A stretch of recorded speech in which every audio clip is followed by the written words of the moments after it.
Welcome to Islamic facts authentic. ये recent discovery एक बड़ा कदम है जो मॉडर्न मेडिसिन ने लिया है न्यूबॉर्न्स को प्रोटेक्ट करने के लिए। यह महीनों की गहरी तहकीकात के बाद साइंटिस्ट इस नतीजे पर पहुंचे। अगर मैं आपको बताऊं कि जो उन्होंने डिस्कवर किया है वो पहले से ही बयान किया गया था और प्रैक्टिस किया गया था prophet Muhammad peace be upon him ने 1400 साल पहले। हाँ, प्रॉफेट पहले से जानते थे एक ऐसे शख्स जो ना लिख सकते थे ना पढ़ सकते थे। हम इस बारे में बाद में बात करेंगे और वीडियो के एंड पर कुछ और मेजर साइंटिफिक डिस्कवरीज का जिक्र करेंगे जो पहले से कुरान में 14 सेंचुरीज पहले बयान की गई थी। तो चलिए शुरू करते हैं जो साइंस ने शुगर गेल के बारे में डिस्कवर किया। यह डिस्कवरी उन बच्चों से मुतालिक है जो लो ब्लड ग्लूकोज लेवल्स के साथ पैदा होते हैं। यह बीमारी जो कि हाइपोग्लाइसीमिया कहलाती है हर 10 मिनट से एक बेबी को अफेक्ट करती है जो अर्ली बर्थ लेता है। अगर इसका इलाज न किया जाए तो यह प्रीमैच्योर हार्म का सबब बन सकती है जिसमें ब्रेन इंजरी भी शामिल है। एक एक्सपेरिमेंटल स्टडी जो न्यूजीलैंड के रिसर्चर्स ने की उसने यह साबित किया कि शुगर गेल जो टेक्निकली डेक्सट्रोज गेल कहलाता है अगर न्यूबॉर्न्स को मुंह के जरिए दिया जाए तो यह हाइपोग्लाइसीमिक इवेंट्स को दुरुस्त करने में मदद करता है और इससे मेजर न्यूरोलॉजिकल डिसेबिलिटी का रिस्क भी थोड़ा कम हो जाता है। रिसर्चर्स ने अपनी रिसर्च द लांसेट जर्नल में पब्लिश की और कहा कि डेक्सट्रोज गेल को फर्स्ट लाइन ट्रीटमेंट के तौर पर कंसीडर करना चाहिए ताकि हाइपोग्लाइसीमिया का इलाज किया जा सके लेटे प्रीटर्म और टर्म बेबीज में पहले 48 घंटों के अंदर। नील मार्लो जो कि एक प्रोफेसर हैं the institute for women's health London में और एक एक्सपर्ट हैं चाइल्ड डेवलपमेंट के, उनका कहना है कि डेक्सट्रोज गेल जो कि पहले यूज़ होना बैंड हो गया था इस रिसर्च के बाद दोबारा यूज़ किया जाना चाहिए क्योंकि अब हमारे पास हाई क्वालिटी एविडेंस मौजूद है जो इसकी वैल्यू को साबित करता है। तो प्रॉफेट मोहम्मद ने पहले से यह सब जानते थे। यह डिस्कवरी इस्लाम से कैसे रिलेट करती है? दरअसल यह तल्लुक बहुत अजीम है और यह रही इसकी तफसील। 1400 साल पहले जब एक बच्चा पैदा होता था prophet Muhammad peace be upon him एक पीस खजूर का लेकर उससे बच्चे के घाल चीक में डाल देते।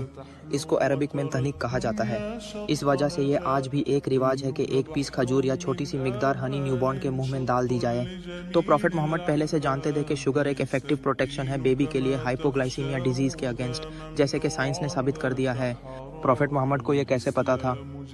कोई कह सकता है कि यह बस एक कोइंसिडेंस था, लेकिन मेरा जवाब है नहीं। दोबारा सोचिए, प्रॉफेट मोहम्मद के टीचिंग्स में कोई कोइंसिडेंस नहीं है।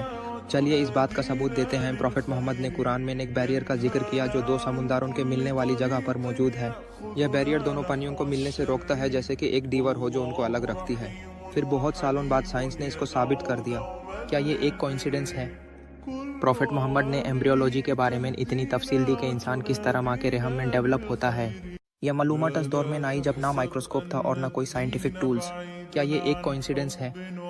प्रॉफेट मोहम्मद ने एक्सपैंडिंग यूनिवर्स और बिग बैंग थ्योरी का जिक्र 7th सेंचुरी में किया जबकि ये सब 12 सेंचुरीज बाद साइंटिस्ट ने डिस्कवर किया। क्या ये भी एक कोइंसिडेंस है? प्रॉफेट मोहम्मद को यह मालूमात किसने दी? सिवाय अल्लाह के कोई भी नहीं। इस्लाम साइंस से आगे है। आज हम एक ऐसे दौर में हैं जिसमें साइंस और टेक्नोलॉजी बहुत तरक्की कर चुकी है। इसका एक फ़ायदा यह है कि हम इस्लाम की बहुत सी बातें साइंस की रोशनी में वेरीफाई कर सकते हैं, लेकिन हम साइंस की ज़रूरत नहीं समझते। इस्लाम की सच्चाई साबित करने के लिए हम इस्लाम पर इसलिए यकीन रखते हैं क्योंकि हमारे पास कुरान का एविडेंस है जो कुरान है। और जब साइंस किसी इस्लामिक तालीम पर कुछ नहीं कहती तब भी हम उस पर ईमान रखते हैं क्योंकि कुरान हमारे लिए काफ़ी है। क्या कुरान हर चीज़ के बारे में बात करता है? कुरान फजूल मालूमात नहीं देता बल्कि सिर्फ ज़रूरी और फ़ायदेमंद मालूमात देता है और इंसान को खुद बकी चीज़ें डिस्कवर करने के लिए छोड़ देता है। यह मुस्लिम साइंटिस्ट जो दुनिया बदल चुके हैं यही इल्मी मालूमात थी जो मुस्लिम स्कॉलर्स ने इस्तेमाल की और दुनिया को मॉडर्न साइंस की तरफ लेकर आए। इब्न सीना मॉडर्न मेडिसिन के फादर कहलाते हैं। मोहम्मद इब्न मूसा अल ख्वारिज़मी ने अलजेब्रा इन्वेंट की और मॉडर्न एस्ट्रोनॉमी का रास्ता बनाया। इस्लाम साइंस का दुश्मन नहीं बल्कि उसका रफ़ीक है। इस्लाम एक ऐसा दीन है जो इल्मी तहकीकात को बढ़ावा देता है। यही वजह है कि इस्लाम इस दुनिया का वाहिद मज़हब है जो अपनी स्क्रिप्चर्स का इम्तिहान लेने की इजाज़त देता है। कुरान वाकई अल्लाह का कलाम है। 7th सेंचुरी में ऐसे साइंटिफिक फैक्ट्स बयान करना मुमकिन नहीं था। यह सिर्फ एक अल्लाह की तरफ से हो सकता है। अल्लाह सब लोगों के दिल और ज़हन खोल दे ताकि वो इस्लाम का नूर देखें और उसकी हिदायत को मान सकें। अस्सलामु अलैकुम।